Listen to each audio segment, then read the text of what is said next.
Hey, Destin, today we're going to talk about skills, but before we do that, I need to complain about how I'm feeling. First of all, are you healthy? Yeah, I'm feeling pretty good. We just got back from a ski trip, fresh in the mountains. You're not though, right? No, I'm not feeling well at all. I had an amazing week though, man, because I've never had 3 diseases at once, but this week I enjoyed pink eye, bronchitis, and strep throat all at once. Double pink eye, actually, right? I spread it from one eye to the other because I could not be responsible and keep my fingers out of my eyes. I was like, whoa, look at this stuff because it makes this goo. And maybe I'm weird, but I just want to see it. I have to know. Okay, excellent. This is not on pink eye today, right? It's not on pink eye, but we're talking about skills today. And I would say one of my skills is producing weird stuff from my eyeballs from the last week. And I'm rather proud of it. All right. I'm also rather happy that I'm not doing that anymore. So my voice is a wreck. Thank you for bearing with me. I'm glad that we're having a conversation anyway. Yeah, let's do it. And we're going to bring up the interview we did a while back, right? Yeah, that's the game plan. I think that's how we actually landed on doing an episode on human skills, was you just met somebody who can do something ridiculously awesome. Yeah. Later in this podcast, we're going to play you an interview that we did with a guy named Quinn, who can talk backwards phonetically, and it's really cool. And so you'll get to feel us trying to understand what it's like to have a guest and things like that. But hopefully we've laid a foundation for what it's going to be like in the future. But before that, what's the game plan here? You're running point today. Yeah, well, before we get into the human skills side of thing, I had an incident today that made me want to ask you about not human skills on our way to it. So you made a video where you repeatedly dropped a cat, correct? Correct, yes. Is that an early video from Smarter Every Day, or is that a recent one? That was after Prince Rupert's drop, so that was probably about halfway through, I think. And that video was about why cats always land on their feet, correct? Yeah, the cat riding reflex is what it's about. Are you about to ask me about cats falling? Because I had a skill that was similar to that I want to talk about. Well, this is going to dovetail marvelously then. Are we talking about reflexes? Well, sort of, but let's stay on the cat thing for just a second. Okay. So in the process of figuring out whether, why your cat would always land on its feet, did you learn anything about why cats can fall so far without dying? Yeah, I did. I read up on that. So if a cat is beyond 6 weeks old, he has this thing called the cat riding reflex. And so as he falls, he does this weird bend, twist, conservation of angular momentum, non-holonomic system thing where he falls and rotates. And it's cool because he looks like he's violating the conservation of angular momentum. It's amazing. Anyway, he does this, but what I read was that cats, if you drop them from about, 10 feet or so, they'll be fine. But anything above that, I think it's 10 feet, maybe a little bit more, they start to break their legs and their pelvis and stuff, and it's really bad for the cats. Well, yeah, breaking your legs and pelvis is bad for people, too. It's a bad... I just wanted to contribute. You said a lot of syllables in there, and I just wanted to sound like I knew some stuff also. You're totally hate with that it. pelvis breaking. So beyond 4 stories, though, there was a vet study that was done in a city, and they found out that if cats fell beyond 4 stories high, they started to get injured less. And the idea is a cat can flip and turn over and spread out and increase its drag coefficient. And as it's falling, it'll slow down and it can hit terminal velocity. And so the problem is if you drop him from 4 stories or below, he'll turn over and get ready to hit the ground with his feet, right? But if you go beyond that, then he has the ability to spread out and actually slow down. Does that make sense? So the cat needs a minute to just take stock of the situation in order to slow down, or it needs the extra space to develop resistance to slow down? He has to decelerate so if you drop it's like the Army Man that you got at the dollar store or in the, when you played at an arcade or something and you turn your $50 worth of tickets in for a 30-cent Army Man with a parachute. You know what I'm talking about? Oh, sure, yeah. So the Army Man will fall and he'll speed up, but when the parachute fluffs open, there's this period of time where he decelerates and then he'll start to sway back and forth as he, hits terminal velocity, which is, slower than when he doesn't have a parachute. So the theory is a cat will turn over, stick its feet down, and then kind of make himself big, kind of like a parachute guy with a squirrel suit on. That's kind of how that happens. But that's a reflex. How on earth does he have that reflex? That's the baffling part to me. It doesn't, I mean, it serves an obvious purpose. I mean, cats can climb and they have claws and they go to high places all the time. So you could see why they would need that. Yeah. But to know that intuitively, I panic when I get up high. I don't think I would compose myself well if I happen to have a falling death. I think it's going to be pretty hysterical for the entire time I'm falling because I'm not going to do anything intuitive or smart. I'm just going to pump the brakes and nothing's going to happen. Okay, so we're talking about skills, right? We are, and that leads me to what I'm driving at. My dog today, we have Pomeranian, wait for it, husky. So it sounded really lame at first, but it's also half husky. Yeah, it's a pretty cool looking dog. Yep. Her name's Maya, and she's like, 9 months old, and she looks like a husky, but she's, more Pomeranian-like and kind of friendly. And until today, I thought she had a little bit smarter brain than the huskies I've been around. But today we brought her to church and she was running around up on the second floor, which is fully open. There's just a railing up there. And I guess if you wanted to, you could jump off of it. Well, she got all the way up on top of that. And my son was down on the ground floor. And I don't know what he was thinking. He's 6. So he's, being creative. He's called the dog. And she was like, cool. What? And so she just jumped from, all the way on top of that railing is more than 15 feet. What? And she of course hurt herself and freaked out and is shrieking and everybody's panicking and all of this stuff. And it turned out, did she break her leg? No, we all assumed she did, but she didn't. She's okay. I mean, she was freaked out and real cuddly for a little while. So I appreciated much more today how graceful cats are and how good at falling they are after understanding how clumsy and awful dogs are at falling. Clearly, my dog does not have this as a skill. That's something I wanted to do in the, if I had like an unlimited budget, one thing I would want to do is drop various animals and just see what they do, like a goat. A fainting goat? A fainting goat that just goes dead stiff and then bounces off the ground? Off its back. No, I kind of wondered because, like large cats can do it too. I don't know. I think it's neat. I think it's an instinct, right? So they call it the cat riding reflex, but I think it's more of an instinct, which kind of brings me to a question I had for you. We were talking about skills, and my question is like, if you think about a bird, right? There are some skills that you just have and other skills you don't. How does a bird know how to fly? Have you ever thought about that?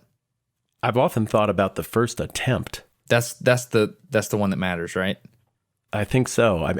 I've encountered a lot of birds who just weren't up to the task, and you find them laying around on the ground and so forth. But I guess it usually works. Or do birds just fall out of trees and then land and get back up somehow?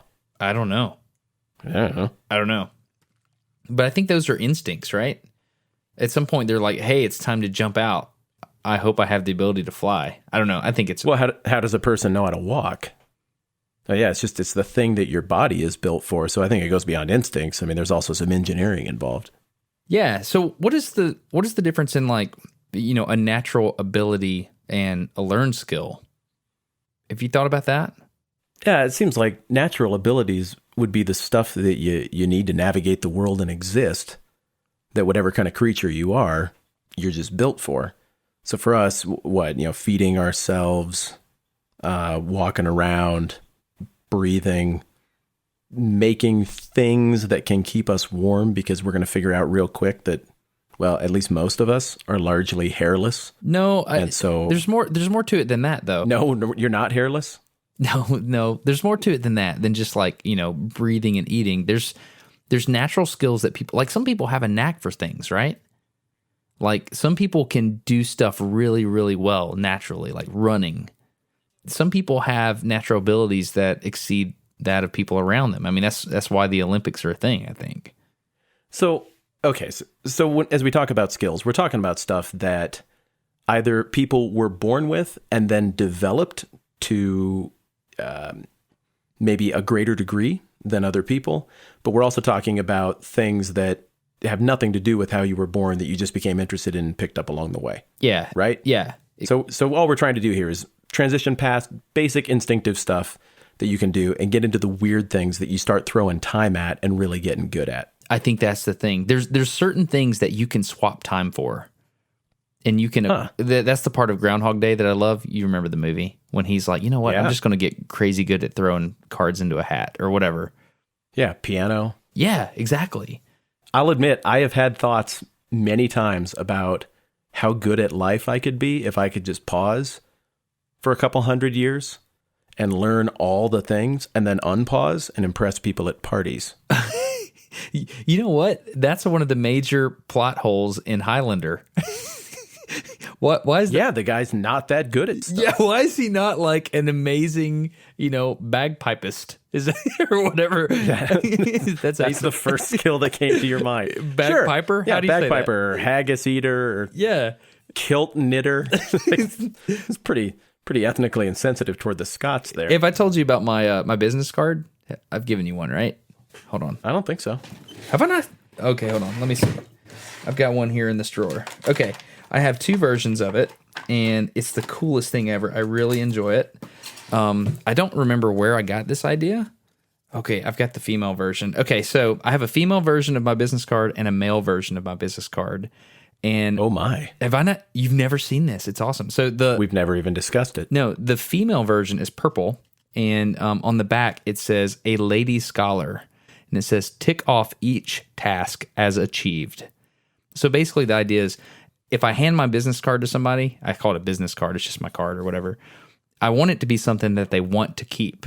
So like back in the day, my granddad ran for like a U.S. House of Representatives seat, and he had the Alabama-Auburn football schedules on the back of it. And the idea was maybe people won't throw it away if they keep it in their wallet, right? So I did something similar. So this is a card with 1, 2, 3, 4. It's got 11 things on it. And you become a lady scholar if you complete the following items. Am I allowed to read them? Yes, please. Number 1, outsmart a mechanic. Number 2, invent something. Speak multiple languages. Defend a man's honor.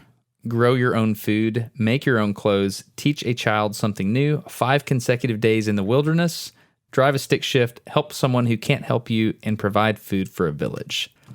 What I've learned today is that I am not a lady scholar. No, I know. It's hard stuff. Like, I've got to find... Did you just pick all of that?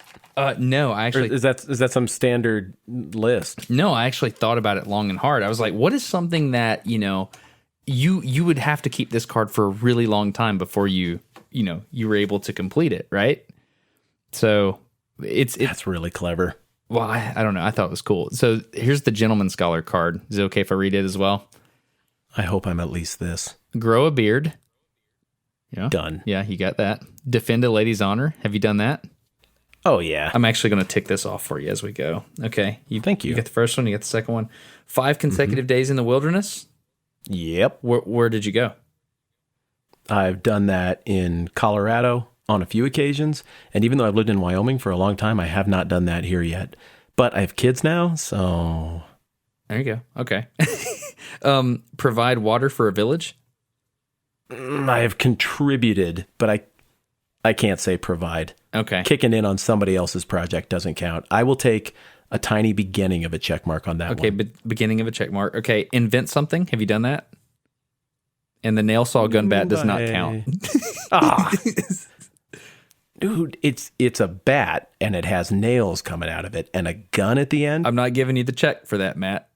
Okay. I don't know. I've invented stuff. I can't say this on the podcast. Well, I'll tell you and then we'll delete it and everybody will just wonder what I said. Okay, tell me. Before I bought my first bidet, which to me is a life-changing experience, I invented a series of deep breathing and stretching techniques called the mantra. The mantra. To reduce or even eliminate the need for toilet tissue. I'm going to give you the check mark. That's it. You don't have to describe anymore. You get the check mark. I don't know if we decide to put it in the podcast. A lot of people might really benefit from it. You got that check mark. Okay. The environment certainly will. The next one is speak multiple languages. Yes, I speak multiple languages. Okay. Drive a stick shift. Oh, yeah. I learned on a stick shift. Learn to identify trees in nature. You can tell that one is an aspen because of how it is. Does that count? Yeah, it's a nature walk. No, that does not count. You have to legit know the trees. How many trees do I have to know? No, you don't get the check mark. You know if you get the check mark or not. I can identify a lot of trees in nature, but Light there a are fire still without trees I matches cannot identify. or a lighter? I want half. Well, no, stop. I want half a check mark on that. Okay, you get half of one. Thank you. Light a fire without matches or a lighter? I've done it once with a mountain man with a giant beard. You lit a fire with a beard? No. Well, I mean, he had a beard, but we didn't. We used kindling and stuff. Gotcha. And it was in my living room. He was a mountain man. He owned Did you do it with friction or flint? friction. He owned a legit, like, old school musket and rifle shop in Fort Collins. And he came into my living room and he was there and he was talking about making fires without stuff. I was probably 10 or 11. It's like, can we do it? And sure enough, we just set up in the middle of the living room and put some stuff down so it wouldn't burn my house completely. And we lit the thing up and it worked. And then I did it myself. So yes, once. Did he teach you how to do it? Yeah, he taught me how to do it. I've just never used it again because did you hear about the lighters? Yeah, but I think that's an important thing because most skills that you develop, even if you have to throw time at it, if you have an old timer there, they can greatly reduce the amount of time you have to invest in order to learn the skill. That's why, like in Germany, for example, the apprenticeship and the journeyman program are still alive and well. You familiar with those? I am. Yeah. Yeah, it's a smart idea, and it's the same in my profession. I mean, whether you're talking academics or even working in the church world, you're way ahead of the game to talk with somebody who's been at this forever and knows a thing or two about how people work. And I think that is a useful thing across all disciplines. Do you mentor people? Yeah, I do. It's something that I really enjoy doing too, and not just on, professional, smart sounding things. I like taking people under my wing on, one type of skill set and looking for people who will do the same thing with me. So I like, of all things, the hippie sport disc golf. Mm-hmm. And I really like taking a summer with a dude and just teaching him the game and getting to know each other while we play. And it's a really measurable thing so that we can track the improvement as the summer goes along and as they learn how to do it. So that's somebody that you're mentoring. Is there somebody that mentors you? Yeah. I mean, first and foremost, that's been my dad's role. He's a smart guy. Not just smart, he's a wise man. So he gives me good advice all the time. I have a couple of peers who mentor me because they know stuff I don't know. But I've also had a couple of people in my profession who took a lot of time to walk me through the steps of things. So yeah, maybe beyond my dad, I don't have a single mentor who's walked me through all of life, but I've had several important people like that. What about you? Dude, I had this, I've got several people in my life, but one that stands out is this guy named Tracy that taught me how to be a flight test engineer. And just the craziest stuff, man. He had like has the life of Forrest Gump. He's done so much. Like he grew up down in Cocoa Beach, and when the Apollo 1 disaster happened, like he had a buddy that just happened to be working at the launch complex, and he like got to see the module that burned up. And whoa, he fought in Vietnam, and so he told me all kinds of stuff about that. He worked for several different major programs for, defense. I don't know, just all kinds of things you wouldn't believe if I told you. But it was, I don't know, just sitting around with him. I can remember the first 2 years as a flight test engineer, we would just, shoot a rocket and then go down range to score the target. And we would just ride in his truck playing classic rock. And he would tell me old stories and we would go do the thing.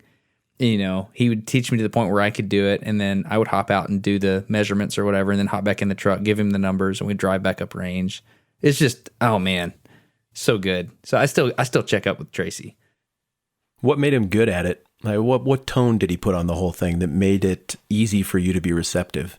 Well, I could tell easily that he was the guy that was doing the most stuff.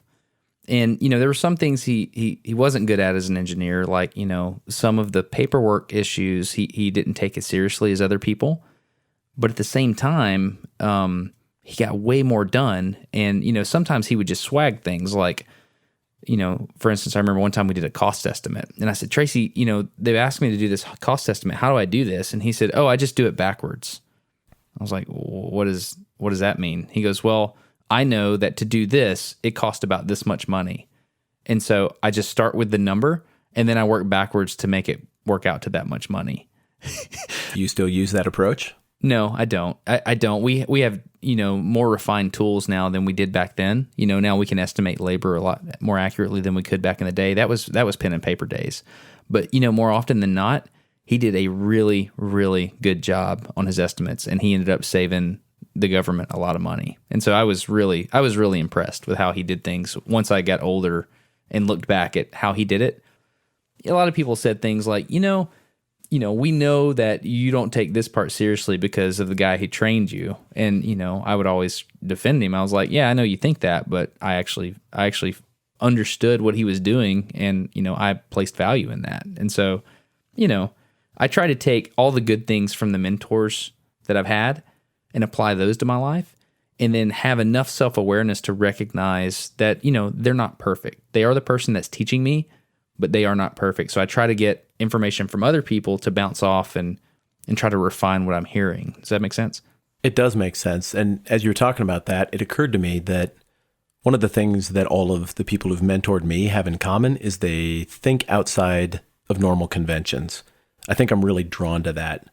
I want to know the protocol to do all the stuff exactly the right way, but I really like talking with people who try to skin that cat a different way.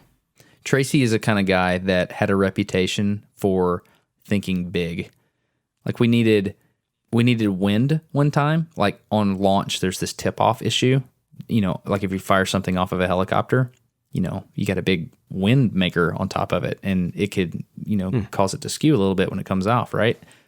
So he just went and bought the biggest Caterpillar engine he could find, or maybe it was a Detroit diesel, I forget. And then he went and bought a propeller from a DC-9 airplane and just put them together.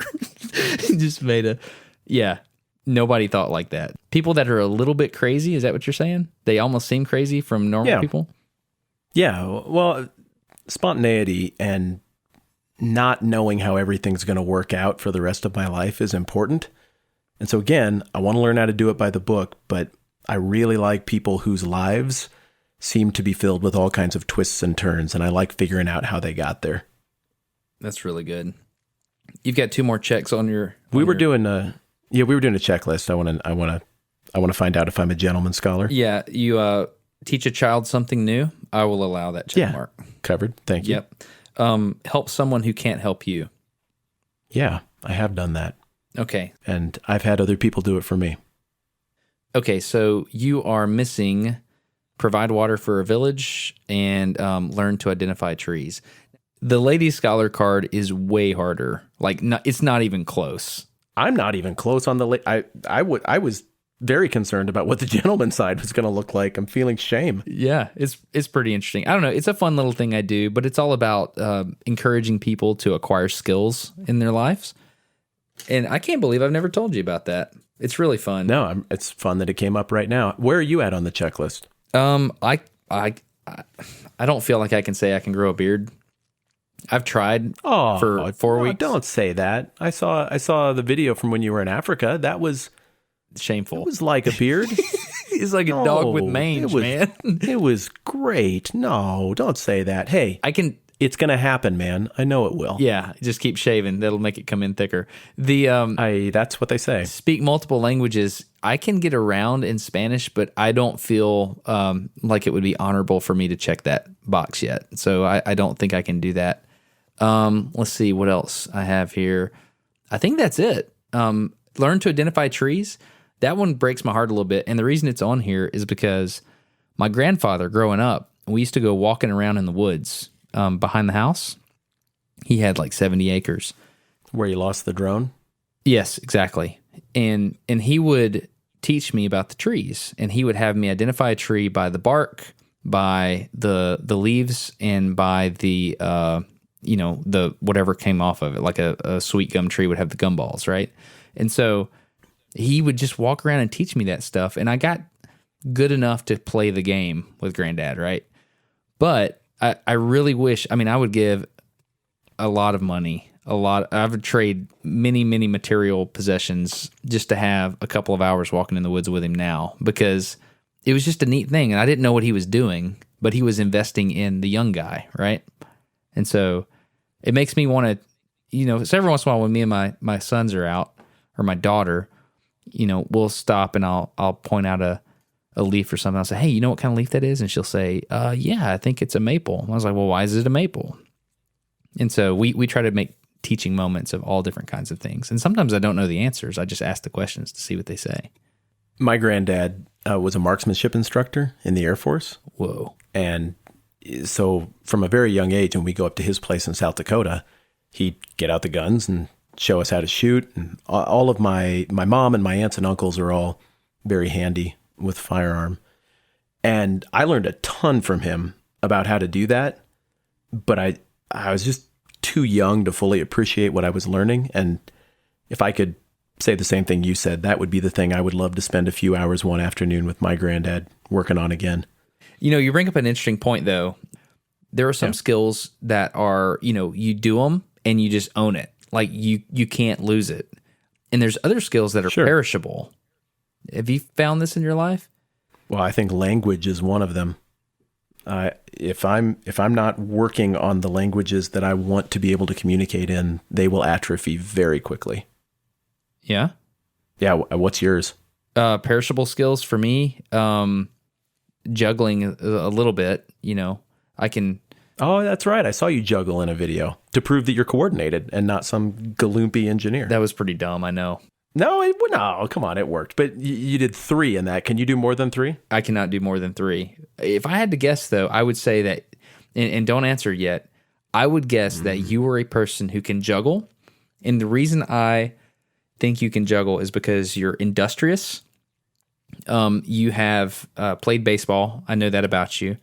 And you seem like a person that likes to better yourself. So, and you're reasonably intelligent. So I would think that reasonably intelligent. So I would guess, without us ever having talked about this, that you are a person who can juggle at least 3 balls. Is that correct? Yes, I can. Okay, yeah. So while we're talking about juggling real quick, knowing that you're an industrious person that would do that sort of thing, can you just go through a list of some of the skills that you've learned? Like silly little things like that? Yeah. Well, not necessarily silly things, but like, you know, things you've learned or silly things, whatever.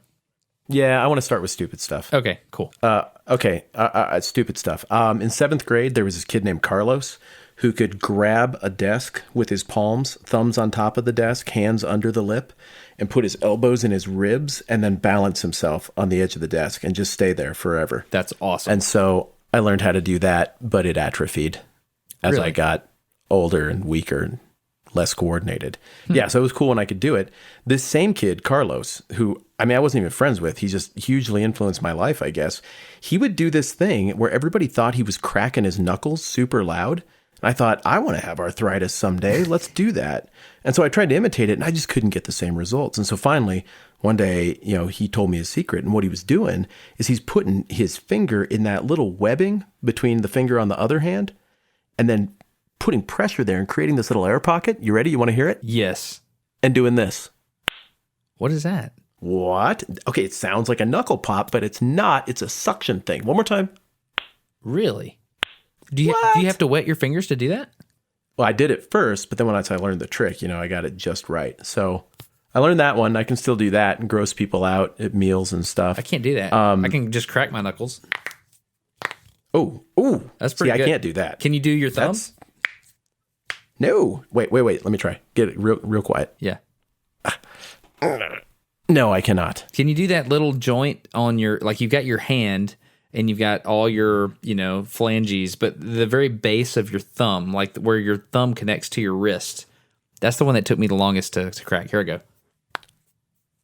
Oh. Yeah, it's just very subtle, but yeah, that's the one that takes me the longest. Lots of people who are listening to this just got grossed out. I don't know. Because if you can't pop your knuckles, I think it makes you cringe when someone else does.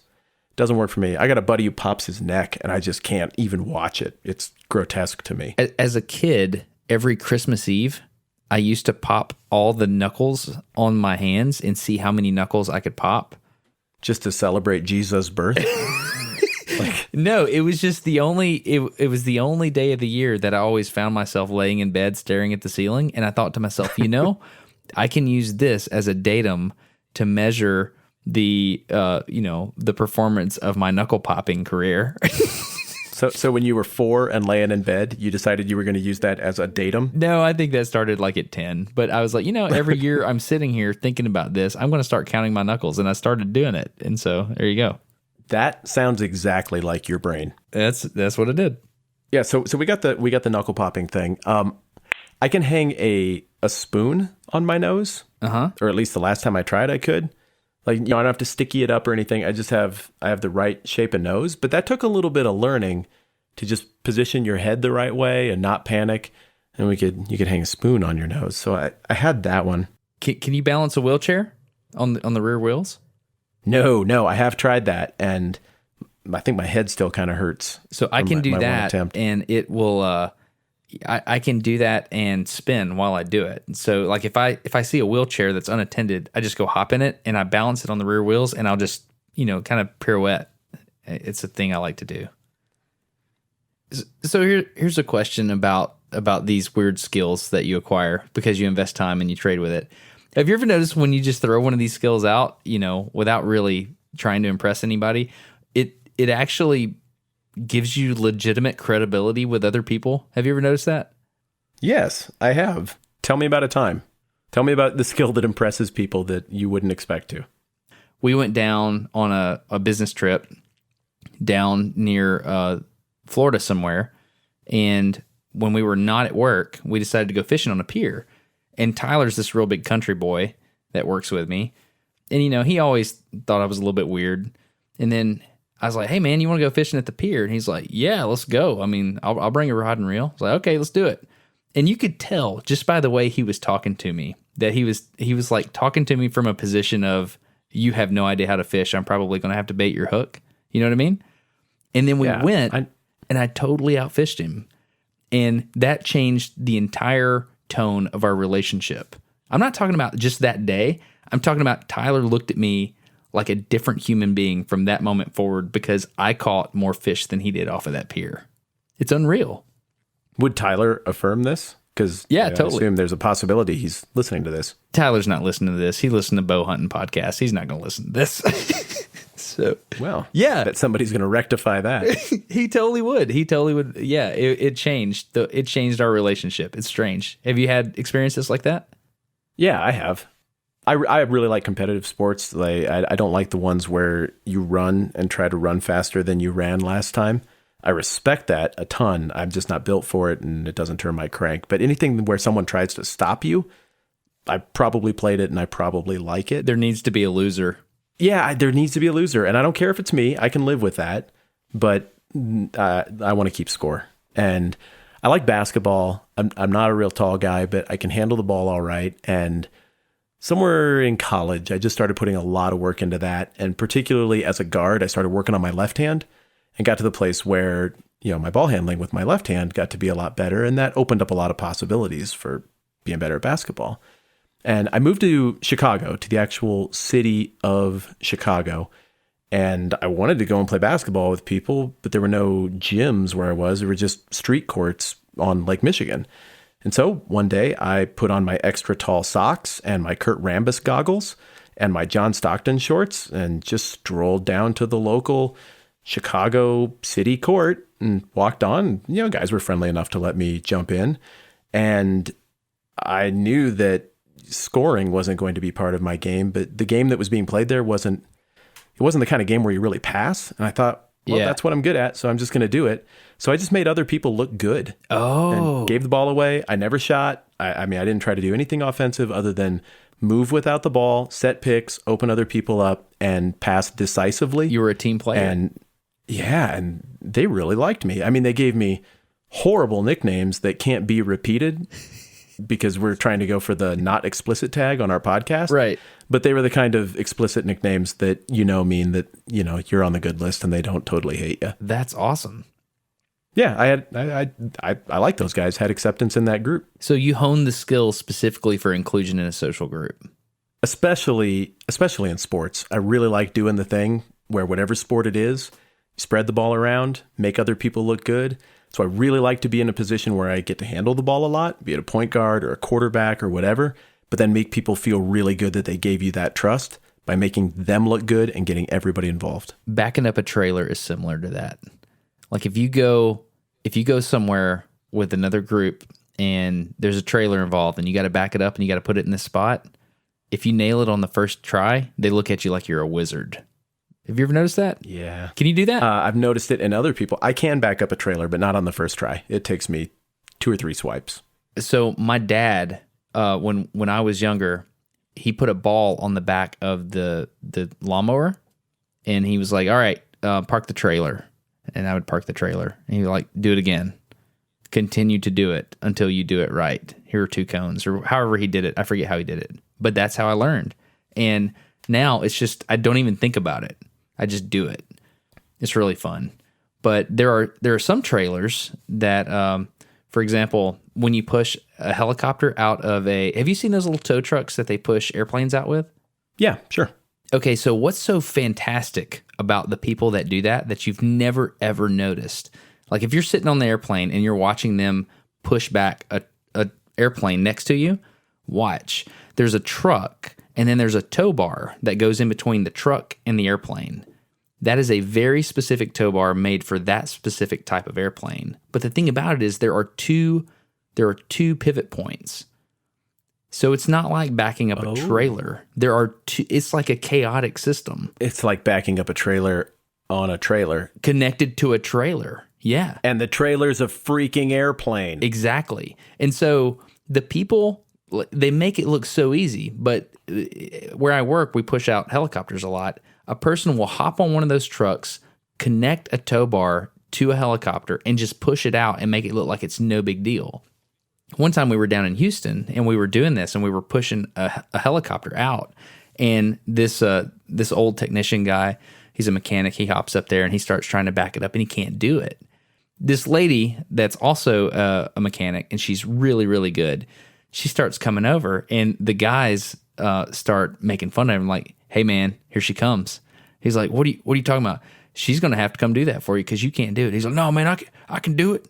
I can do it, man." And so he starts trying to do it. And the more he gets frustrated, the more he can't do it.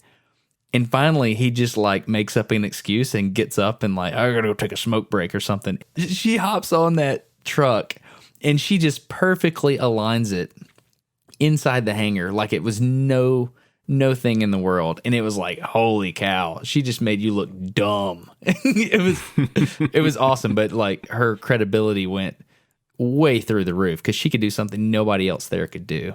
And it was just a skill that she had invested time in doing. And, you know, she was the go-to gal at that point. But the other thing is, like, you're talking about those jaw drop moments, like the ones that always happened in the Frosted Flakes commercials from the 80s, where the kid would be, you know, trying to fit in with the other kids. And you got the "Can show 'em you're a tiger" song going. And all the bully kids who are like all dressed in really neat, tidy clothes. Yeah. Like, you're terrible and bad at bikes. And the kid goes home sad, but then he eats cereal, which is great for you. Yep. And then all of a sudden he can ramp his bike over things. Mm-hmm. And then all the other kids are like, "You're not so bad." And then maybe freeze frame on the fist pump in the air. Because you have a skill. Because you have a skill. So like as a kid who grew up in the 80s, that was always my fantasy, that all the mean kids in the neighborhood would see me do something awesome one day. And then everything would freeze and a cartoon tiger would celebrate with me and not those little pukes. That never happened. But you had a Frosted Flakes, Tony the Tiger, show him you're a tiger moment in London with your backwards bicycle thing. Yeah. Can we talk about that? Please. Because it ruled. Okay. It's the coolest thing I've ever done. I want to tell the story because I love the story, but you were there, so you have permission. Go. We actually have it on video. But I haven't. I haven't put it on the internet. I just show it to, like, sometimes people ask me to come talk at things, like for corporate things, and I show the video then, and it's really, really good. So I did the backwards bicycle thing. There's a video about it, and it took me a long time to learn how to ride this backwards bike. Where and not everybody knows what the backwards bike is. You turn the handle. You have to turn the handle the wrong way for the wheel. The wheel and the handle go opposite directions. Is that correct? Yes. And nobody can ride it because it's completely impossible. It melts your brain. Okay, continue. Right. Barney the welder made it and challenged me to ride it, and then made fun of me because I couldn't. And then I devoted myself to learning how to do it, and it took a long time, and I could do it. You showed him you're a tiger. Yeah. And so that was the motivation if I think about it. And so So when I learned how to do this, I was like, okay, well, there's a completely useless skill that I'll never use anywhere in my life ever, other than to make a video that I think's neat. And so we're in London, and we're at Trafalgar Square. You ever been there? It's like I have. Yeah. And so you know the buskers, right? Mm-hmm. And the buskers do different things for money. Like, you can get your picture made with some of them or whatever. Well, there's this one guy, he's got this shirt on called the Bike Challenge, and he's got a backwards bike. And he's taking everybody's money. He's like, if you go, you know what? I can play you some of the audio. So listen to what he says. He says, if you take £1, listen to what he says. He says, if you give me £1 and you can ride this thing, then I'll give you £10. How much is it? £1, sir. 3 tries. If you can do, I give you £10. £10? If you can make it. If I can make, how far do I have to make it? Only to this white line. Make it to that white line there. I'll show you exactly what you got. Yeah. So I'm watching him do this, and he's taking money from kids and old people, and I'm just watching him take everybody's money. And I look at my wife, and I'm like, you know what has to happen. And she's like, what? I was like, that's a backwards bike. She says, no. And then she sees it, and she gives me this grin, and I was like, I don't know. You have these moments in your marriage. Have you ever just impressed your wife ever in your life that to the point that you're just like, that was amazing. You ever done that? Yeah, that's who I want to impress most, and it is most satisfying when she is impressed. Exactly. And so that was the moment that I could see in the near future. Like 5 minutes from now, my wife is going to have that feeling because her husband's going to impress her. And so like I could not contain my excitement. And I walk up and I played the player, and he got angry, man. No, but you sent me that video while you were there, and God, the meltdown is the payoff. Oh yeah, it's just great. Mate, you should appreciate how hard I work out. I would never take money off you. Now, I love the way you framed it up so that it's like you're kind of a Robin Hood, but the real motivation was like this is the moment I was made for. I need to go and do this. Yeah, right? It was, I must do the thing that I was brought here to do. And that's why I think skills are worth investing in. I mean, even silly skills. I never in a million years could foresee a situation where that skill would pay off. But when it did, man, the reaction from other people when they see that you have this skill. I mean, is it a selfish thing to want that moment? Is that selfish? No, I don't think it is selfish. I think it's fun to feel like I bring something to the table and there's something I'm very confident that I can do, or lots of somethings. Yeah, I mean, I think that those are the characters in movies we like the most, right? We like the guy that, he's the quiet guy, but look at him, he's going to, write this computer code that's going to do this whatever, We really like to see those moments when people, put in the hard work and it pays off. It's fun to have enough experiences and enough skills that you feel like you can jump into a conversation with just about anybody about anything. And that's what I like about nurturing these things. I think that has to be a part of it. I know that's why I initially did the backwards bike. It just was. Yeah, I think that's why I've done a lot of stuff. But that's a kind of a crappy motivation. I'm willing to acknowledge that. It's a little bit selfish. But that crappy motivation got me to learn to do all kinds of things that now that I'm a little bit older and care maybe just a tiny bit less about impressing people, it's still there, but a tiny bit less. Now those things are becoming more rich, and they're becoming things that have memories and things that put me in positions to have something in common with somebody else or share something with somebody else. Okay, there's this one skill that my dad's Uncle Jimmy taught me. The golf tee peg jumping games at Cracker Barrel? Oh, yes, I do. Yeah, he taught me how to solve that down to one tee. And so I memorized it. And, if you do it like 20 times in a row, you can memorize it. And so I really enjoy passing that skill on to younger people, because every time they do that game, they will think of me exactly like I think of Uncle Jimmy, as that person that invested time in me. I don't know. I really enjoy that. So, which is a much more meaningful motivation to develop a silly little skill than impressing people at parties. I think so. It's wanting to interact with people in a meaningful way. And maybe that's what we're trying to explain. And when we say impressing people at parties, maybe what we're trying to say is we want to have that moment with people where we connect over the neat thing that we can do and just have a neat memory with somebody. I just think it evolves. I think our motivations evolve when when you're a kid, everything or almost everything is approval based. You are so conditioned to think in terms of success equals reward that the reward for learning stuff is the pat on the head or the grade or whatever. And I think that's fine, but it takes a long time to get past that as an adult, or at least it did for me. And so that transitioned over into sports. I think verbal praise really meant a lot to me when I was a kid. And I needed my coach to tell me I did it right. I was fundamentally sound. I needed my parents to come to the game and offer approval. And then that starts to go away when you're an adult. You know, dad doesn't come to your stupid pickup games with your buddies. You play and you have fun, and you start to figure out that really the payoff for this, for most people, is this is just one more place that I can connect with people. I can make memories. I can have fun. I can earn maybe a little credibility, but mostly it's just a ticket into a circle of people. I feel good about this conversation. I do as well. I think we should transition to our conversation with Kurt because it's our first ever interview. I think it was really, really fun. And we've talked about serious stuff for a little while now. So let's mix it up and talk about something goofy like speaking English backwards. Let's do an ad. This episode of No Dumb Questions is brought to you by the new, improved, hat in hand, apologetic, it's much nicer now version of the 50-50. Yes. Last time around. Okay, we got to turn over our cards, right? We've already broken the fourth wall, so let's just do it. Yeah, let's do that. So, okay, we had this idea for the 50-50, and I don't know, Destin, it kind of started with you. Do you want to talk about how this all went wrong? I thought it would be funny to make a version of the 50-50 in that episode 4 that was kind of playing on the fact that if there's something that you're told not to do, you can't not do it. Which is true. And so I thought it would be funny. And so we told people that if you played the 50-50 on episode 4, there'd be a really bad video that you'd have to watch. And there was. There absolutely was. And so what we found is that a lot of people were turned off by that, as they should have been. And it was we were trying to be funny, and we were trying to like come up with a clever way to get people to the Patreon page without being, hey, support us on Patreon like people do on Yeah, you're YouTube. right, but I'm not prepared to embrace this trying to be funny language. It was funny. It was and I'm funny. owning that, and I stand by it.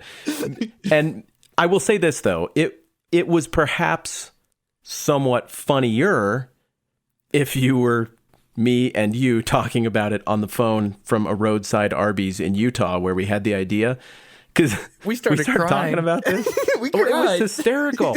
We had so many ideas that will never make it to air because of how offensive they are. Yeah. But they were really, really funny. I had to leave Arby's because I was laughing at a volume that I normally don't. And when you're laughing that hard, you're like, this is just gold. We need to package it up. The world needs this. The world needs the 50-50 Destin. Would you like to go find the URL and buy it? I don't care what it costs. Yeah, and I did that. And Right. we now owe the whole podcast to the 50-50. Just say it. Just say the number. $4,000, Matt. It was the dumbest idea. We are in the hole because for some reason, Arby's, man. For some reason, in that lapse in judgment, we thought it would be clever to buy the5050.com and the 5050.com. Yeah, we didn't want people to have to guess which one to go to because it was obviously such a good idea that we just wanted people to be able to, go to their computer sloppy drunk and just start banging on keys, and whatever they typed in, they're going to end up at the 50-50, and then they're going to be morally obligated to support us on Patreon, so which will change our lives. Whatever, we need to apologize because it was a dumb idea, and at this rate, we're never going to be able to pay Tina. So anyway, but okay, but no, we don't want to make it sound like no one supported us. A bunch of you did, and thank you a ton for everybody who waded through that disaster of an idea. I really liked the people who played the 50-50, got the joke, and said things like, "I'm here because I took a blood oath covenant." I really like those people. Those are my favorite people. Yeah, and I think a bunch of people got the joke and had fun with it. It's just maybe not quite as clever a joke as we imagined while I was liquored up on Mountain Dew at Arby's. So here's how we're going to make it better. We would like to tell you about the new improved 50/50. If improved. Yeah, first of all, we have URLs that you can go to, the5050.com or the5050.com. On that, we're no longer going to have a bad video, right? Because No. we want people to go to the5050.com, and you will see one of two videos, right? Yeah, and they're both going to be awesome. And we're not joking about this. This is not a dirty trick. So C.S. Lewis says it like this: if you're going in the wrong direction, progress is an about face, and this is an about face. So please consider supporting us on Patreon at the I played the 50/50 level. How's that? And to everyone who's already done that, you rule. Thank you for do. playing our torturous game with We'll us. actually answer some of those questions in the lightning round at the end. Okay, so here's the deal. I've got Kurt here, and he has a special skill. And the whole thing is I want to understand how he gained this. Have I told you about the skill, Matt? Yeah, well, I mean, you've told me a little bit about this skill, but you've intentionally kept me in the dark so you could tell me about it on the podcast. I'm going to let Kurt tell you what he can do. Okay. Well, should we just? I can use the thing. We could just show him. Yeah, let's do it. Okay, so here's how this works, Matt. Kurt's getting his phone ready to record him saying a word backwards when you tell him the word to say. So just say a word. Like, just literally anything, and then you'll say it backwards? Yeah. English though. Oh, okay, sure. Yellowstone. That's 2 words, Matt. No, that is a compound word, and it is 1 word. I apologize. Yellowstone. All right, ready? Nuatswale. And so play it backwards. Let us hear it. Okay. Yellowstone. You got to be kidding me. Yeah. So is that not ridiculous? So Kurt contacted me through the Smarter Everyday subreddit, right? Right. Yeah. And what was your goal? This skill I've had since I was in 5th grade, or I started working on it in 5th grade, and then it's kind of just been a thing I do for myself for most of my life, and it pops up every now and then, like every few years. I'll remember that I can do it, and it's kind of a fun party trick. And so I was talking about it with people at the office I work at, a casting office. You're an actor. I'm an actor, and so I work part-time at a commercial casting office, which is great. And none of my coworkers believed that I was telling the truth, so I made a video to kind of just prove it to them, and then I posted it to Smarter Every Day. I think with that title, no one ever believes me. Yeah, that's exactly what you did. I was happy to prove it. That was laying goal, down I the think. gauntlet. Wait, what was the title? I think it was something like "No one ever believes that I can talk backwards" or something. No, it was okay. So Matt, we've spent the last couple of days. There's a couple of things that I want to go through with Kurt. Number one is I want to talk about the question is simply how did you learn this skill? What's it like? What's your brain doing?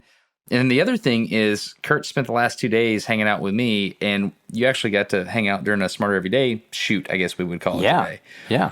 And so I would like you to analyze that later on. Can we Okay. do that, Matt? Oh, that sounds fun. Yeah, I've never done that. Okay, so let's talk about the backwards talking. Okay. What is your brain doing? Well, like I said to you, I think yesterday, I don't think it's too dissimilar from learning something like Pig Latin. So it's really just English and just kind of with a handful of rules applied to it. Okay, so check this out. Let's figure out the limit here. Matt, can you do a series of words? Let's just like step up till we break you here. Yeah. Okay, yeah, I'm ready. So just do like build a sentence like I am a, Okay, I sure. think you know the next word, Wyominger. Matt. Okay. Don't interrupt me. I am. Okay. All right, let's go with let's. Okay. Stel. Let's go. Hold on, I'm flipping the first one around. Let's Okay. Let's go. Wugstel. Hang on. There's a W in there. Go. Yeah, go, wug. let's go. Dang. Okay. Let's go bowling. Nilwub Wugstel. What's so bizarre, Matt, is he's looking at his phone as he's doing this, and it's like his brain just is automatically doing this. It's bizarre. Let's go bowling. Let's go bowling on Okay. You can add another one. Saturday. Okay. Yederdats not Nilwub Wugstel. It's getting more and more demonic. It is. Let's go bowling on Saturday. I thought I'd have you broken by then. Now I have to think of more sentence. Let's go bowling on Saturday with my parents. Okay. Snirep yam thu yederdats na ngilwub wug stel.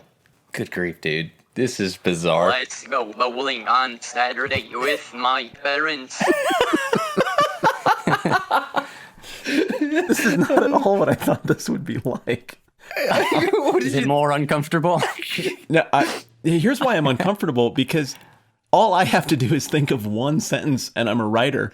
But I'm so flustered by the fact that you're doing a better job of thinking of a sentence backwards than I can forwards that I'm running out of ideas. Wait, I'm not done. I got stuff. We're going to make this work. Do it.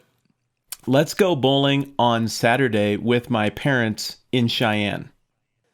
Nayash ni snirep yam thu ngilwub wug stel. I don't know. Okay, so your eyes are starting to dart around the room now. So now... It's like your buffer's getting a little more full. Yeah, so I'm concerned. Now maybe a few of the early words might have got flipped. I'm not sure. Let's see. Let's go bowling with my parents in Cheyenne. So on Saturday is gone. Oh, yeah. Ah, you just dropped it. Yeah. Oh, okay. All right. Can you try it again? Yeah. Yeah, do it. Okay, so he just visually, his eyes bumped along like the bottom of the Sesame Street thing, where he's like, the bouncing Follow ball the on the bouncing words. ball. Yes, yes. Yeah. He's doing it now. Like, what? The fact that I'm talking right now is messing you up, isn't it? Kind of. Go ahead, do it. Let's go bowling on Saturday with my parents in Cheyenne. Yes. Was that it? Okay. Yes. Nayash ni snirep yam thu ngilwub wug stel. I think I messed up on Saturday. Do you? Wait. So we found the limit. Okay. Let's go bowling with my parents in Cheyenne. So it was still missing. So 8 words. You did 8 words, but that's more like 12 or so syllables. Yeah, it's all the syllables. Do you want to try it again? I'll just be really quiet and let you concentrate. Okay. So the sentence is, again, let's go bowling on Saturday with my parents in Cheyenne. Nayash ni snirep yam thu yederdats na ngilwub wug stel. Boom. And did you get that? I think so. Let's go bowling on Saturday with my parents in Cheyenne. No. Dude. That shouldn't be a thing. So I can keep going, but it just takes longer and longer and longer to get it down. Really? Yeah. So apparently it's been consistent up to about 7 or so words is kind of the upper limit of it happening quickly. And that's not unlike like I've been to some international meetings before. Like we do rocket tester meetings, and we'll go in with the Germans. And sometimes you get like the German dude that knows all the stuff. Yeah. But he doesn't know English very well. So you have to bring in a translator. And that's about the limit of the translators as well. Really? Well, I mean, just to do a pure sentence. I mean, they can go as he's talking, but it always helps when they stop. The guy stops talking so the buffer can fill up. You know what I mean? I think so. Yeah, that's or they interesting. can dump the buffer. So this is my question. We've been talking about this for a couple days now. I'm still not clear on whether it's a visual thing, like you're visualizing the word, or if it's a phonetic thing. I'm not either. Matt, can you come up with a gibberish word? I certainly would like to think I can. You want one right now? Yeah, do it. For glibbledy-glook. I'm sorry, was that gerbliggledygook? It was for glibbledy-glook. Thank you. I apologize. With an F. Get it right, dude. For glibbledygook. For glibbledygook. I don't know. Kugeldy-gibberf. If this happens. For me, Yeah. It messed doesn't up. work. Doesn't work. So I think it's a combination of them. Matt, you speak Italian, right? I try to speak Italian, but I don't have it. I'm better at Spanish. Give us a 3-syllable Spanish word that Kurt might not know. That he might not know. Yeah, not burrito.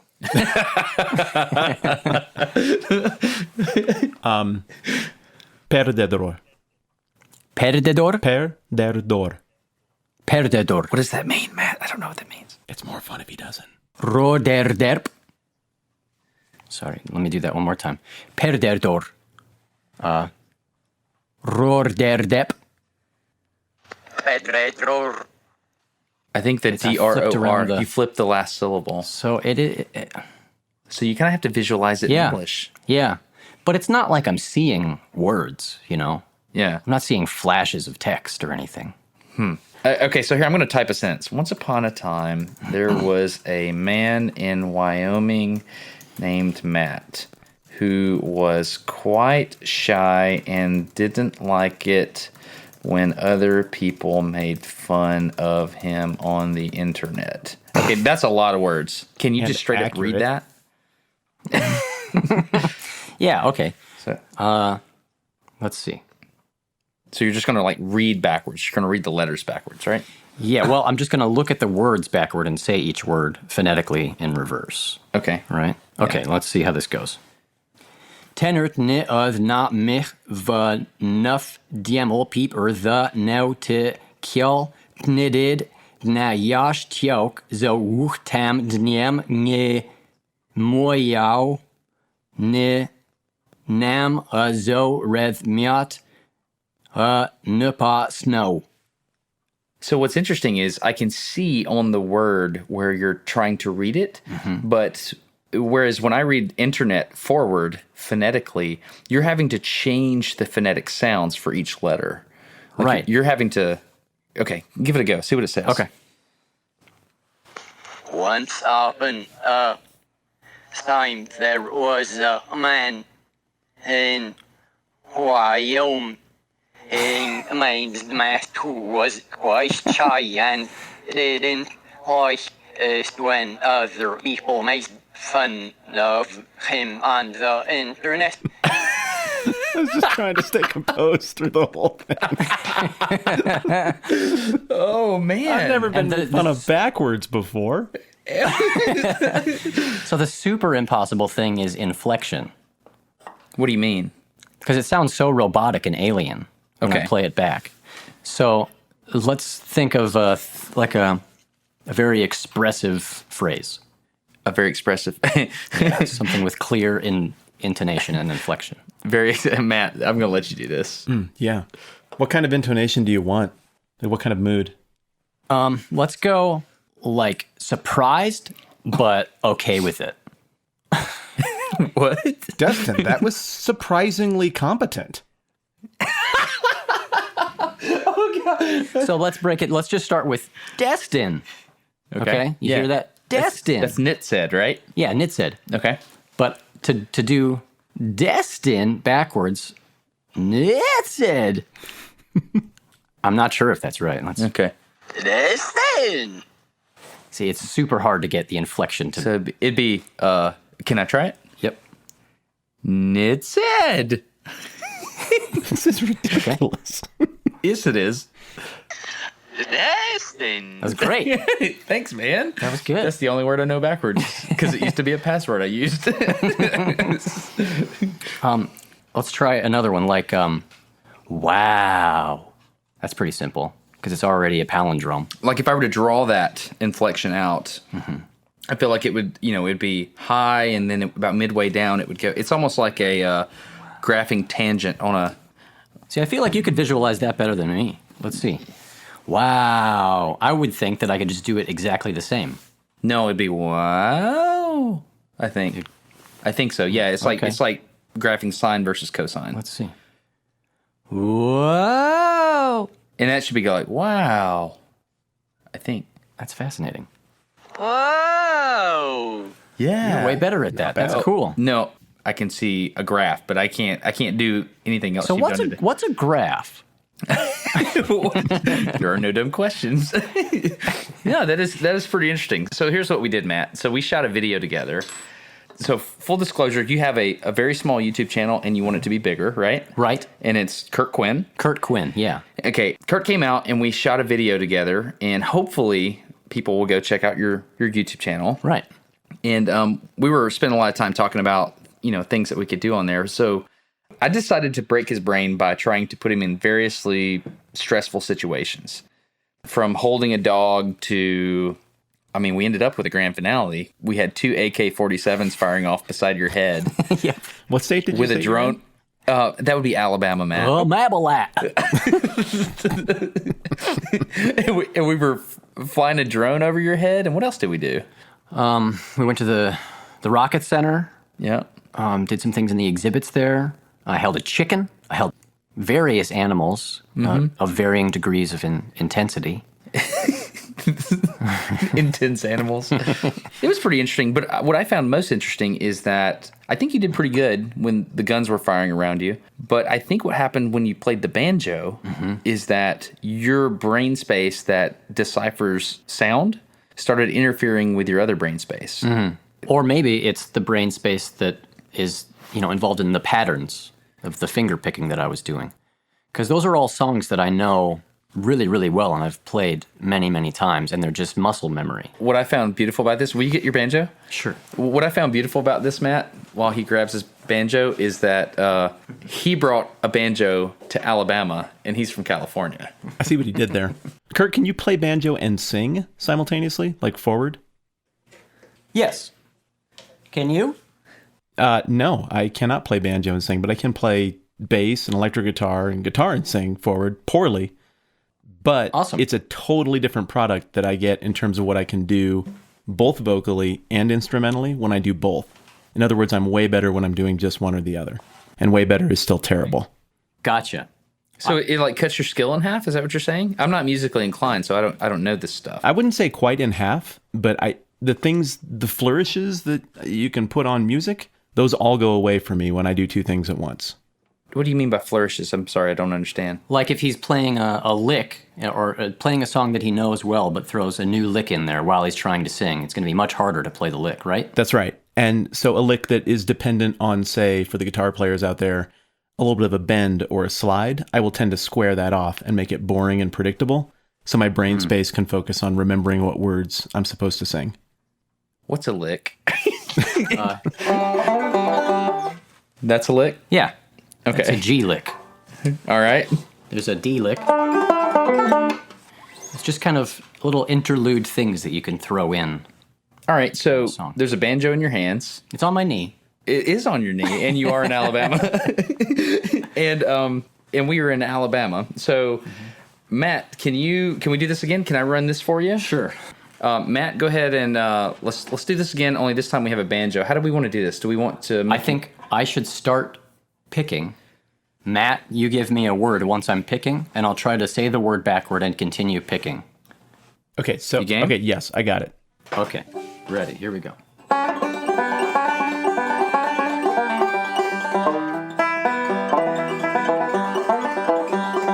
I'm sorry, I'm just dazzled right now. It's really good, isn't it? That's really good. It's like better than. Yeah, just don't talk. Maybe I'll keep playing. Okay, I have a word for you. Are we ready for the word? Yeah. Same thing, like a sentence, right? Here we go. Word. No, just one word. As Zat. a Okay. Hold on. Stand by. I gotta reset this. Okay. Okay. Give him like a legit word, like a 3 or 4 syllable word. Okay, so we're not doing a sentence, you just want a word. A single word, a 3 or 4 syllable word. Football. Long tooth. All right, stand by. Let me see what we got here. So let's go back and play that backwards. First ball. There it is. I totally heard that. Okay, do you want a harder Okay. word now? Let's add on to football. Why don't we do the same experiment that we were doing before? Okay, sure. Yeah, I can do that. Football is sad. Das ist a long tooth. All right, stand by. Let's see what we got. First ball is set. See, I messed it up. No, you said football is I sad. thought it sounded right. First ball is set. Oh, okay. Yeah, it worked Wow, for me. your forward listening is broken now. You know how that can Okay. be, doesn't it? I do. Football is sad in Denver. There it went. It's gone. Yeah. Can't do it. Yeah. Football is sad. So it was like 4.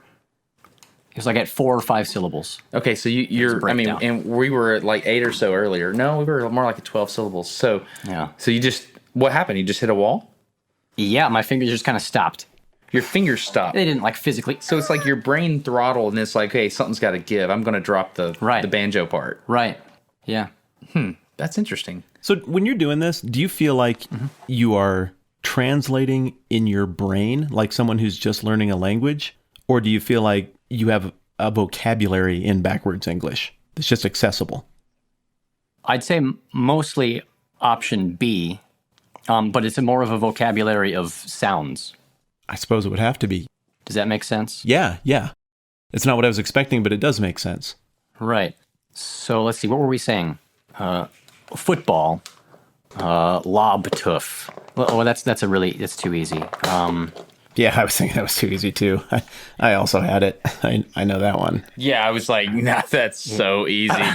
I got my name. That's how I am with your banjo playing also. Well, certain sounds, like the CH sound, for instance, like the word chicken, backwards is nickisht. So that last sound, sht, is the backwards CH sound. So when you say ch and play it backwards, it's sht. Yeah, if you think about it, Matt, we were talking about this earlier. Your mouth, okay, think about your mouth as this volume, and it's a control volume, right? And your tongue is this muscle that can move around in the control volume and limit the air and change the way it's moving through your mouth, right? Sure. You can also do things with your teeth, like filter out and disturb. It's almost like you have laminar flow in different parts and turbulent flow in different parts of your mouth. Like if I were to say shh, I can visualize turbulent flow just forward of my teeth, like a little cloud. You know what I'm saying? Yeah. Shh. You can almost feel it. Yeah. And so the interesting thing is, as you're doing it backwards, you're trying to manipulate that control volume backwards. Right. So the reason shh works is because it's like white noise, and that works backwards and forwards. Yeah. But if we were talking about plosives, which are like when you store air in your mouth and you eject it out of your mouth, like k, t, d, b. Yeah, so you're holding that air back and then you're releasing it all at once. Those are harder to do, right? Yeah, they're like impossible to do. And that's because if you think about the waveform, we have a solid line where the air is released from your mouth, and then it's just this like, does that make sense, Matt? Yeah, so what do you do with sounds that are impossible to make? Do you fake it? Do you have substitute sounds? Yeah, so let's give me a word that begins with the letter P. Popcorn. Nuruk pop. So I try to limit the amount of noise that happens after the last P. Okay, so let's do it backwards. Ready? Okay. Nuruk pop. So when you play that backwards, it will... Popcorn. Yeah. So that pop is there, but it also sounds weird because there's a little bit of a breath before it. Popcorn. Yeah. So it's like, there's this gassy sound, for lack of a better term, and then the hard edge instead of the hard edge and then the gassy sound. Yeah, so if I was trying to eliminate that and just suck it in, let's see. Nuruk pop. And that's going to sound super weird. Popcorn. Oh, that actually sounded pretty good. It's like a... Yeah, I think it's because your lips aren't slamming shut. It's like you have to make the air flow and then slam your lips shut instead of like popping your lips open and letting the air flow. Can I try something? Yeah. What does that sound like? What the heck was a that? whip. That was weird. Yeah. Okay, I'm sorry. We went down that rabbit hole pretty deep. Matt, do you have any questions about that? Yes, I do. So what about the really clumsy consonants that go together? Like, can you do ugly for me? Yilga. You want me to play it backwards? Yeah, please. Okay, hold on 1 second. Yilga. Ugly. That was pretty good. I didn't think that was going to work, but I should trust you by now. It's really unfortunate for people named Helga that basically that backwards is ugly. But yeah, I just like the GL glul, glul. I mean, it's like a barfing sound when we do it forwards. So how do you just like, it's like you're eating barf? We're talking about the phonetic alphabet at this point, right? Right. Because there's 26 letters in the English alphabet. Mm-hmm. But if you start combining like ST, SR, there's a lot more letters. And I think Hindi is actually a phonetic type alphabet, isn't it, Matt? Do you know? I have no idea.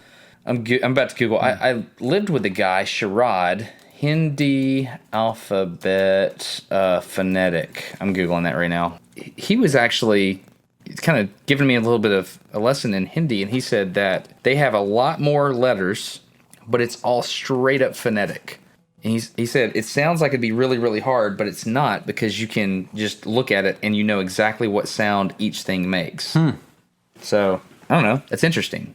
That makes you wonder why we only have 26 letters. I mean, that's pretty cool because maybe there's this optimum number of letters in an alphabet where you can do all kinds of things like write, type, memorize, all this stuff, or teach your kids. But at the same time, you can make combinations of the phonetic alphabet. I'm about to Google how many letters in the phonetic alphabet.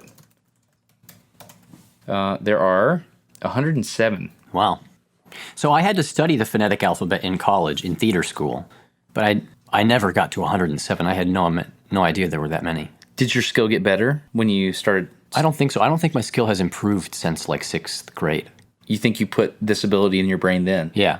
Really? Yeah. Huh. I haven't really worked on it in earnest since then. That's interesting. So a couple times when I was in Africa, I got somebody to demonstrate the little click pop language thing to me. Oh. And I honestly didn't know it was a thing. I just heard rumors about that, and they actually did it. And I was like, whoa, they're communicating with each other. Where were you at in Africa? Everywhere. I don't remember if that was Kenya or Zambia or West Africa. I wasn't where the dude was from. So I was interacting with a traveler. And I imagine that would be the exact same thing forwards and backwards, right? I mean, if it's just clicks and pops. A click? Yeah. I would think that a click would be the same thing as a plosive, where it probably sounds a little different if you just do it the same. Well, you want to try? We can do a click. Yeah, I think the clicks would be the same, but the pops would be different. The pops would be the plosives like we were talking about, so it sounded like you have to do that backwards. But a click has a higher, if we look at the waveform, wouldn't that have a higher thing and go down? Let's try it. Do a click pop. What does a pop sound like, Matt, in his language? I couldn't start. It was like, it's just like all, like the way you click out the side of your mouth. That's what the guy was doing. Okay, let's try that. Sounds the same. It's pretty close. What about the pop? Pop, like what's a pop? I don't know. I mean, it was almost like beatboxing the way the guy did it, but really tight. Why don't I just beatbox a little bit and see what it sounds beatbox. That's pretty good. That was pretty good. Sounds cool. That does sound cool. Play it again. Cool. The dude I was talking to said that if you don't learn it by like age 5 or 6, you'll never learn it. I don't know if that was true because it was just one dude. I believe that, but it makes me wonder if those details are so fine that you can't replicate the thing, and it's going to sound the same to an outsider. But those tiny little, I guess, what were you using? Like plosive was the term? Like stuff that I would never notice. I guess a native speaker of that kind of clicky language would notice. Right. I think I benefited in being in 5th grade when I decided to learn how to do this because my brain was still pretty mushy and, malleable.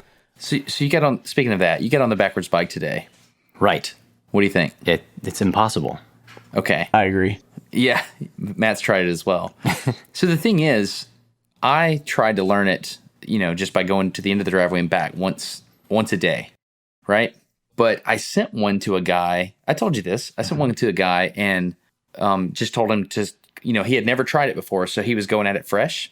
Get on it. Don't get off until you know how to do it. He was able to do it in a couple hours. So I think how you learn is a thing. Yeah, effort is important. So how did you learn this? Did you sit down and just... My family got our first computer when I was in 5th grade, which was Windows 95, which came with some simple recording program, which had a reverse button. So being a kid in the mountains, you spend a lot of time not doing anything. So I would just kind of sit at the computer, say something, listen to it backwards, and just kind of slowly puzzle it out for hours. Hours? Yeah. You got to do something. That's awesome. I think you guys grew up in the same area. I grew up in Bailey, Colorado. Oh, I know the joint. Yeah, I'm from Fort Collins, Colorado. Oh, Fort Collins is the best place I've lived in my entire life. Really? You lived in Fort Collins? Were you there for school? Yeah, my wife and I went to college in Greeley, just east of there. We went to UNC. Yeah, I graduated from high school in Greeley. Oh, weird. Yeah, me and 8 other students at a private school. I kid you not. Double weird. Yeah, so is Greeley small? And yeah, and now your college Yep. bought my high school, and it's a dorm just off campus. Oh, congratulations. Where are your sports loyalties? I don't have any. Not a big sports guy. That gives you time to learn languages backwards. Because if I could take all the time I've wasted caring about sports, I'd be good at You a could lot have more something things. super useful. You could have something super useful like talking backwards. It's more useful No, than thi- having watched sports. This is probably the ultimate party trick, though, is it not?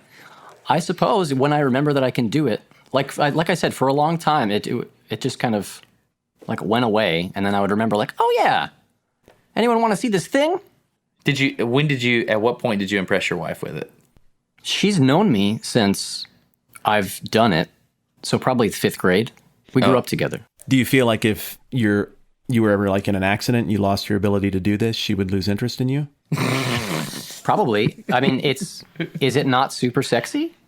I don't know. You know. Yes, it is. It actually is. I can tell by Especially your when it voice, sounds like, Destin. You think it's super Yeah, I know. sexy. especially when you sound like the baby that's like puking green stuff and like his head spinning around on the neck. Yeah, it's Like Satan. Yeah, Satan is super sexy. You know what though? Bleh. I really got past the Satanism overtones of the whole thing like 2 times in. The first 2, all I could think about was exorcisms. But after that, you kind of warm up to it and you get used to it. I'm doing really well with it now. That's how the devil gets you. So can you translate? Like if you met another backwards speaker, you couldn't compute that in your brain? No. it's a one-way street. Yeah. That's what I'm saying. It's a mix of a phonetic thing and being able to kind of see the shape of the word. It's better to give than receive. I'm with you. I understand. Hey, all right.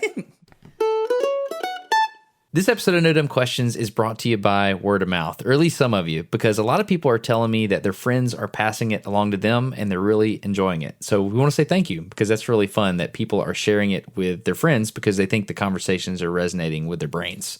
So thanks. If you enjoy this, please consider, if we've earned it, passing this along to somebody that you think might enjoy it. Thank you very much. The interview was pretty fun, wasn't it? I loved it. That was not what I anticipated. No, not at all. But I would love to do that in the future if you're cool with it. Like just pick an expert in a topic, whatever that topic may be. It could be serious. It could be not serious. I think it'd be just fun. I'd like to get brave and invite some guests people wouldn't expect. Oh, yeah. Yeah, man, my brain is reeling right now. Yeah, I got a couple of ideas for what would make for some fun, even risky episodes. Okay. So we'll keep brainstorming on that. So what if we, we've got a lot of really good feedback in the subreddit. I'm sure people will have ideas for guests on there. Has the subreddit not been awesome? It really has been. Reddit.com/r/no dumb questions has been legit. I figured we'd get some feedback there and there'd be a little conversation. The conversation has been lively enough that I've had trouble even keeping up. And sometimes, Reddit, the conversations deteriorate. The subreddit's really working, though. It's on task, smart ideas. And we re-uploaded episode 004 2 times because of critiques and suggestions on some technical stuff that we got on the subreddit. And so already you're making us look better than we actually are, and you're saving us from ourselves. So thank you. Yeah, that's a big deal. So cool. So you can go check out the subreddit there. We'll put this episode there and have all your feedback. And one thing I'm really looking forward to is just talking to other people about these topics in the subreddit. I enjoy it. Yeah, and so last episode, the topic was feedback. So we got a ton of really good feedback. And, today the topic was skills. I'm very interested to hear what kind of bizarre things people have invented and what weird human tricks they've learned. Oh, people are going to post weird skills that they have. That's awesome. It's going to be good. That's going to be and good. videos, or it didn't happen. You know the rules of the internet. Videos or didn't happen. Definitely. I'll deliver on this one so people can learn the technique. That's excellent. That would be fun if people just posted a short little video of their. Let's do that. You know what? Let's do it. Let's do a thread. Let's just straight up. I mean, for the most part, we're trying to do.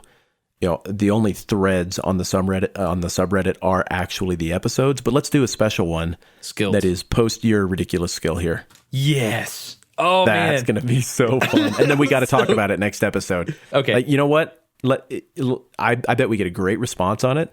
Let's do like a top 5 next Okay. time around. Yeah. Okay. I'm game. Let's That's do going to that. be fantastic. God, Can we I'm think of excited. a prize? We We should send a prize. we can send the Smarter Everyday shirt. I know that's not. I mean, it's not a no dumb questions thing, but it's just something I can do. That Smarter Everyday shirt is like a warm hug. What about a backwards bicycle shirt? Yeah, do the backwards bicycle shirt. Yeah, because that's a weird skill that I had to learn. Oh, yeah, we're doing that. That's awesome. That's awesome. Okay, cool. Okay, I'm going to put you on the spot. Yeah. You won a ridiculous award last week, and you will never bring it up, and I'm going to force you to talk about it because it's a really big deal, and it's pretty cool. But unfortunately, I can't remember the name of the award. What was this thing about? I got it in a box over here. I brought it home and I've set it on the desk and I haven't done anything with it because It's really pretty. You sent me a picture. there's this old guy that I used to work with, and his name was Bob, and we called him Gus. Bob Gustafson's his name, and he said like every time he got an award, he's like, "Yeah, I'm gonna go put that on the I Love Me wall." And he framed in a way to you know he was saying it tongue in cheek. He was like, "Yeah, you know, getting awards are great, but like." Displaying them makes you feel like you love yourself, and I thought that was a really interesting way of saying it. It's a really big deal, and it's a tremendous honor, and it's probably the biggest honor I've ever received. It's called the 2016 Sally Ride Excellence in Education Award, and it was given to me by the American Astronautical Society, and it's a huge honor. And you went to DC, and you received it there, correct? Goddard Space Center. Cool. And there were all these really, really, I don't know. You've seen the award shows. I talked to you about it before I did the speech thing, or Yeah. it's not really speech, but you see these people do these award shows, and they get up there and they get at the podium, and you know we talked about it. You know, you don't know if they're just saying things to act humble, but man, you know, I talked to the president. And I talk to a bunch of people all the time, and nerves are not really a thing because you're always talking about this other topic. But when they're like, "Hey man, you did a really good thing. Here, let us give you this piece of glass, and here's a microphone." Dude, I just clammed up. It was weird. I got nervous. But yeah, I understand that. Well, you know that for me, the hardest part of the silly videos I make on the internet is the end where I'm like, "Hey, would you subscribe? I'm so sorry for having asked. I don't know what to do. I can't do it. I can talk about the other stuff fine. It is hard to talk about yourself in that way. To ask for something like that, or to receive something that you didn't ask for, like this. You did something that I thought was really cool in your acceptance speech that people aren't going to know about unless I tell them. And so this is kind of a Smarter Everyday thing, but you thanked your patrons from Patreon, the people who've been with you forever over on Smarter Everyday. And it's a big deal because I mean they deserve credit and you had the foresight to do it. But it's also a big deal because it just speaks to the age in which we live, that a bunch of people believed in your approach and even threw a little bit of money, some people a lot of money, at supporting you in developing that approach, have been with you and processing it with you for a long time. And I think you rightly gave them credit for their investment in the thing. And I think they have some ownership of the thing. I think that's really cool. Yeah, it was really cool. So this is what I did. On Patreon, I made a post the night before, and I said, "Hey, I'm about to get this award. Thank you so much for making this happen. You did this." And, you know, just kind of sarcastically, this guy named Pierre said, "Really? We made this possible? Then don't forget to mention each of the 2,994 of us." And I said, "You know what? You're absolutely right." You know, he was being sarcastic, but yeah, it was absolutely right. And so what was really interesting is when I was scanning the room, when I brought up the people on Patreon, I'm talking to, like, these are people that do the most expensive projects in the government, right? They do amazingly complex things that involve rockets sending things to space. These are geniuses, every one of them. And when I brought up Patreon, I was like, yeah, there's like 3,000 people that each gave $1 for me to make videos about your projects. And it was weird because there was a combination of, like, you know, when a dog turns his head and goes, "Huh?" You know, they kind of looked at me like, that's a weird thing to say. And then as I explained it, the heads started nodding. You know what I mean? From an historical perspective, that is mind-blowing to me because it was very difficult for good ideas to rise to the top and just to overcome the challenge of funding in the past. Like, you hear about some of the great minds of the past, and they have some benefactor or some singular patron who came to believe in them and are really, kind of the unsung hero. There's this prince in Germany who was the unsung hero and the patron of Martin Luther, who helped him accomplish what he accomplished. Really? And Luther gets the credit, but without that prince, what's his name? It's not happening. I want to say Frederick. I was really hoping you wouldn't ask. I think it was Prince Frederick.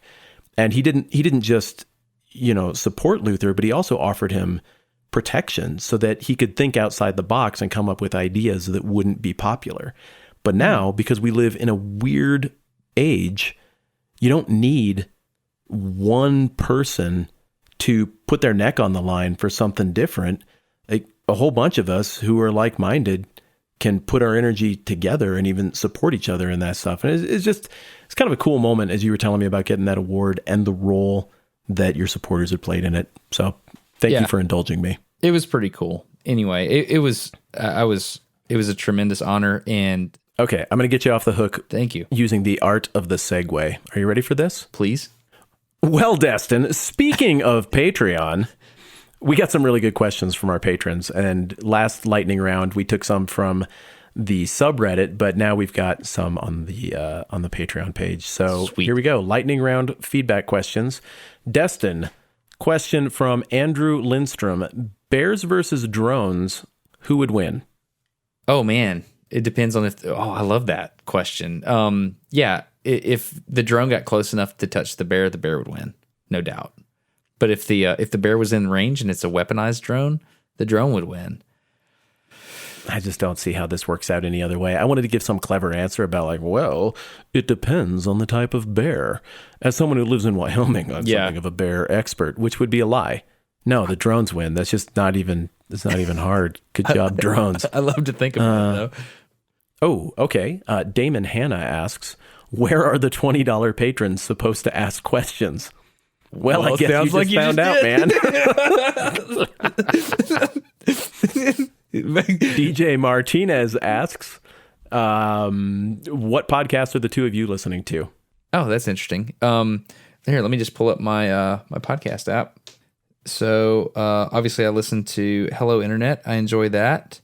Check. My church has a podcast. I also listen to one called The Orbital Mechanics. It's a podcast. I actually, before they had sponsors, I asked if I could sponsor an episode of The Orbital Mechanics. And we just did this little thing. But The Orbital Mechanics is about like this week in spaceflight kind of stuff. It's pretty fun. There's another one by a guy named Mike Rugnetta that I really respect. He does PBS Idea Channel, and it's called Reasonably Sound. And it's really fun because he takes a lot of time and he really invests in the sound design of the podcast itself. It's really clever. So Reasonably Sound, that's a fun one. But you? Cool. I've got a couple of Italian podcasts because I'm trying to learn that language. It's not going as well as I would like. Let's Speak Italian and Coffee Break Italian. I listen to a little bit of Dan Carlin's Hardcore History, just getting into it. I like history, so that works for me. I've really enjoyed the history of Rome. It's one of my favorite eras in history, and that is a magnificent podcast. If you just want great storytelling and to understand one of the most intricate, tricky eras in history, it really lays it out over a very long chunk of time. The way I heard it with Mike Rowe, I enjoy. Yeah, I actually have that one as well. That's on here. That reminds me of Paul Harvey from back in the day. You remember Paul Harvey? Yeah. It's very much like that, isn't it? Yeah, it is. That's the feel it gives me. And he's got a good voice like Paul Harvey. Silky smooth. Mike Rowe. I like the guy's brain, but I like the guy's voice, and I'm not trying to be creepy about it. Maybe a little creepy about it. I'm comfortable with that. I actually have the 10-minute Bible hour on here. Oh yeah, I do sort of post all my episodes as a podcast. Yeah, you haven't posted in a while. You need to get on that. Nah, I need to get on that. Yeah, I had a kid helping me with it, and I was like, I'm pretty sure I can handle this from here on out. And no, I can't, apparently. And then the 50-50 stories. Yeah, that's it. The stupid 50-50 is just wrecking stuff. Okay, let's see what else we've got here. Michael Roberts follows up on our conversation about drones and bears and about my ignorance regarding EMPs. and asks this: Can an EMP cause such a massive impact that humans would revert back to the 1800s? No. There's What do you no think? way. No, there's no way. I have Not a at all. theory on why not. What's your theory? I mean, because we have blueprints and stuff. Like, Yeah. yeah. I mean, I remember. I think we know too much stuff. Yeah, exactly. Even if you killed Wikipedia right now, we would still know how to solve new equations that we didn't I mean, relativity, the understanding of some simple physics, not simple, but very complex concepts came about since the 1800s. Yeah, and I just don't think that once we've tasted it, we would invest our energy in anything other than getting back to an electronic world. Yeah, I agree. We build it a different way. We're addicted. We're hooked. Yeah. See the conversation on the Velt. This one wasn't a question, but a patron whose tag is JRot just offered a really smart post about processing through that mildly clumsy moment in episode 004 where we talked about Jesus' comment about casting pearls before swine. When we dropped the J-bomb, yeah. The J-bomb. This is just a really gracious comment he offered. And he's not the only one. A bunch of people who don't think the same stuff that I think or that we think were cool enough to say, thanks for giving us insight into how you come to your ideas and how you look at the world. I really like people who aren't threatened by we see stuff different and that's not that weird. And so that's the gist of this guy's remark. And he became a patron? Yeah, he did.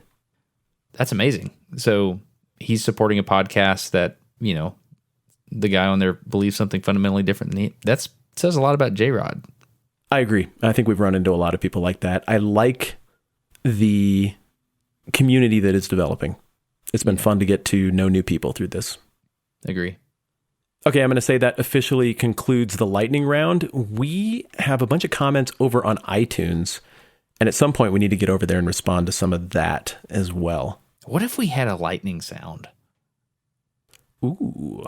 Would you like to try to... I was going to ask if you'd try to make one with your mouth, but you did it before I could even ask. I can do better. My turn. Yeah. Maybe that's just how we do it. We just do lightning sounds with our mouths every time.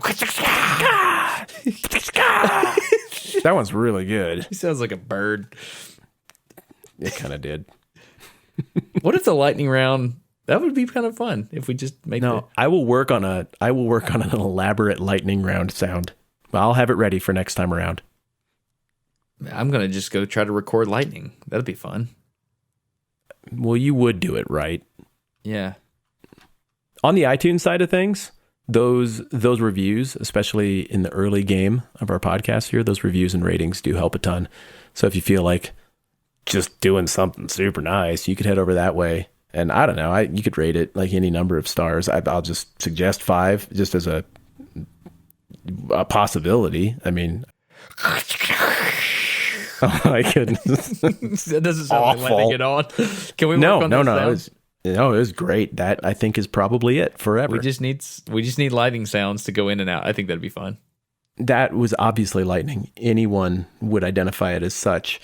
The subreddit, we did one lightning round with the subreddit questions. Now we just did a lightning round with Patreon questions. We are always going to prioritize questions from our patrons first, but we should get over to the iTunes side and do a lightning round that at least includes some of the feedback from iTunes, because there's been a lot of good stuff over there.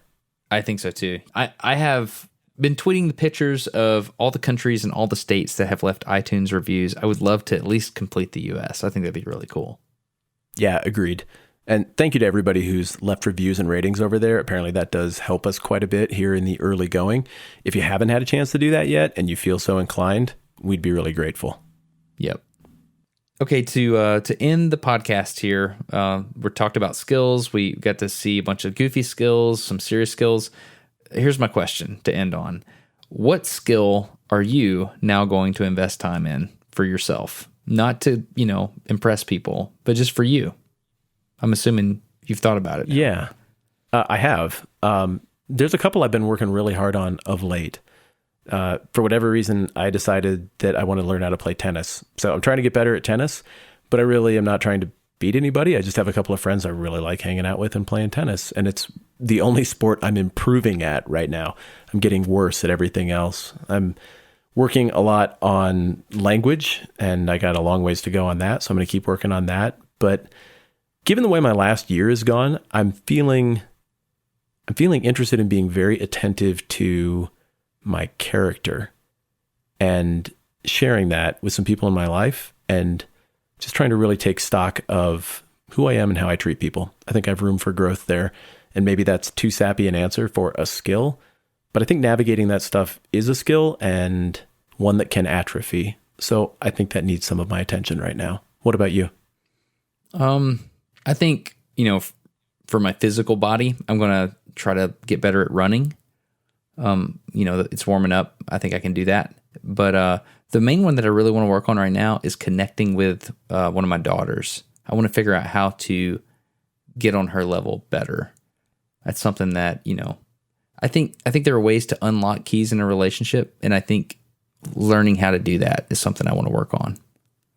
That's smart. And I'm really glad you said something that was mildly sappy as well, so I didn't look like the lone dopey, overly serious person. Cool.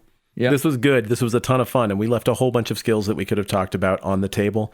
But I'm excited to see those in the subreddit in video form. Yes. Others will get it done for us. All right, buddy. It was fun. Thank you. Peace out, homie. Bye. See ya.